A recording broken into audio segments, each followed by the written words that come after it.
Everything came out great.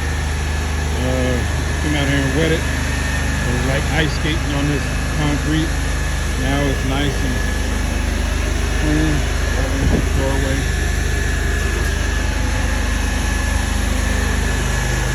This here is concrete and cement on there, so that wasn't coming off. We only had to come to here. We did do this a little bit, rinse that off.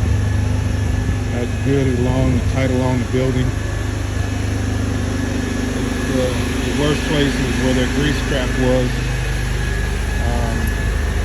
There was some oil, or should I say rust, and staining.